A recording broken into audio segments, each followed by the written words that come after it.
नमस्कार दोस्तों। कभी सोचा है कि भारत इतना विशाल और विविधताओं से भरा क्यों है?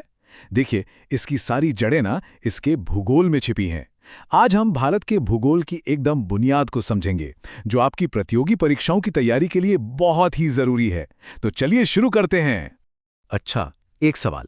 क्या आपने कभी सोचा है कि जब अरुणाचल प्रदेश में सूरज उगता है तो गुजरात में उस वक्त भी रात क्यों होती है? और अगर ऐसा है तो फिर पूरे देश में हम सबकी घड़ियां एक ही समय कैसे दिखाती हैं? बस इसी रहस्य से पर्दा उठाएंगे हम आज के सफर में। देखिए, भारत सिर्फ एक देश नहीं, बल्कि एक उपमहाद्वीप है, और इसकी जो भौगोलिक स्थिति है ना, वही इसे इतना खास बनाती है। तो किसी और बात से पहले आइए ग्लोब पर जरा ये देख लें कि भारत आखिर है कहाँ और दुनिया में इसका इतना महत्व क्यों है। अगर हम पृथ्वी को एक गेंद की तरह माने और उसे बीच से 4 हिस्सों में काट दें, तो भारत पूरी तरह से उत्तरी और पूर्वी हिस्से में आता है। मतलब ये भूमध्य रेखा के ऊपर है और ग्रीनिच रेखा के दाईं तरफ। ये जानना बहुत जरूरी है क्योंकि भारत की जलवायु से लेकर इसका समय सब कुछ इसी पते पर टिका है। जरा इस नक्शे को देखिए। क्या आप अंदाजा लगा सकते हैं कि भारत उत्तर से दक्षिण तक कितना लंबा और पूर्व से पश्चिम तक कितना चौड़ा है? ये जो रेखाएं आप देख रहे हैं ना, यही इसकी पूरी कहानी बताती हैं। चलिए अगली स्लाइड में देखते हैं कि आपका अंदाजा कितना सही निकला। सोचिए, अगर आप भारत के सबसे दक्षिणी छोर कन्याकुमारी से उत्तर में कश्मीर की तरफ जाएंगे तो आपको ऐसा लगेगा जैसे आप दो अलग अलग देशों में घूम रहे हैं। दक्षिण में जहां नारियल के पेड़ और गर्म मौसम मिलेगा, वहीं उत्तर में बर्फीले पहाड़ और ठंडी हवाएं। जानते हैं ऐसा क्यों है? क्योंकि भारत का अक्षांशीय विस्तार लगभग 30 डिग्री का है और यही इसे वो अद्भुत जलवायु विविधता देता है। और अब आते हैं हमारे उस शुरुआती सवाल पर। देखिए, पृथ्वी को अपनी धुरी पर एक चक्कर पूरा करने में लगते हैं 24 घंटे, और ये 360 डिग्री घूमती है।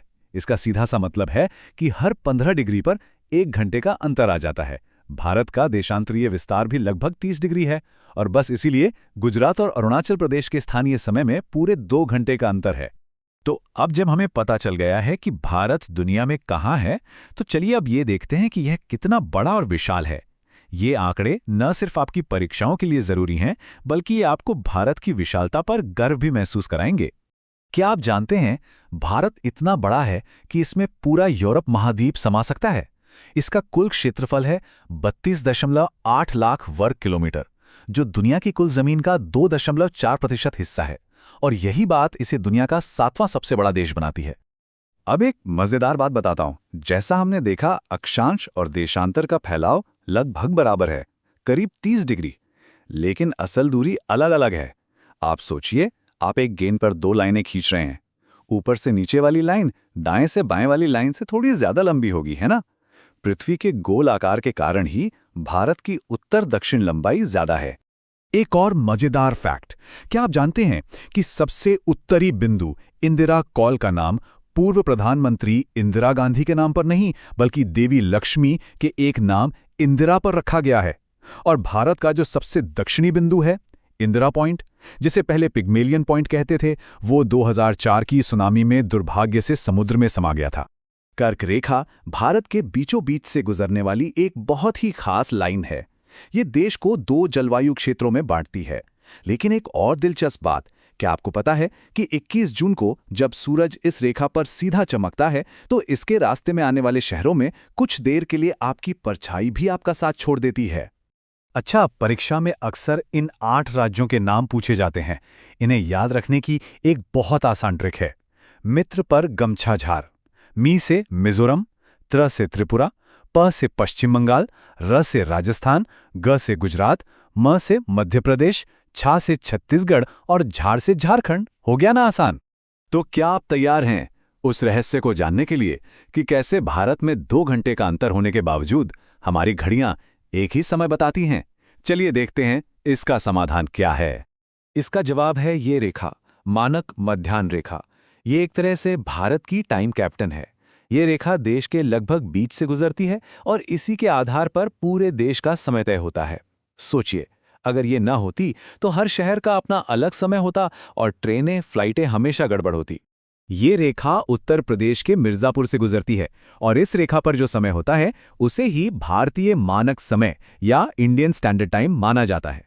और यही वजह है कि हमारा समय दुनिया के मानक समय यानी ग्रीनविच मीन टाइम से ठीक 5.5 घंटे आगे चलता है।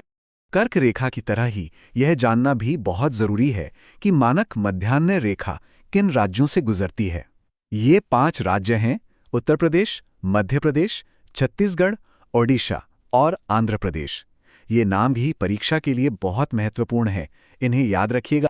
वाह, तो हमने भारत के भूगोल के बारे में कितनी सारी दिलचस्प बातें जानी, इसके पते से लेकर इसके समय तक। अब चलिए इन सभी महत्वपूर्ण तथ्यों को एक बार फिर से दोहराते हैं ताकि ये आपकी परीक्षा में जरूर काम आए। तो जो मुख्य बातें आपको याद रखनी है, भारत उत्तरी पूर्वी गोलार्ध में है। कर्क रेखा 8 राज्यों से गुजरती है, जिसे मित्र पर गमछा झार से याद रख सकते हैं। मानक मध्याह्न रेखा 5 राज्यों से गुजरती है, जो हमारे देश का समय तय करती है। और हाँ, भारत दुनिया का 7वां सबसे बड़ा देश है। लेकिन अब एक और भी बड़ा सवाल उठता है, भारत का ये जो अनूठा नक्शा है, ये आखिर बना कैसे? दुनिया की सबसे ऊंची पर्वत श्रृंखला हिमालय कैसे बनी, या फिर वो विशाल थार का रेगिस्तान कैसे बना? इन सभी सवालों के जवाब आपको हमारे अगले सफर में मिलेंगे, तो देखना ना भूलें।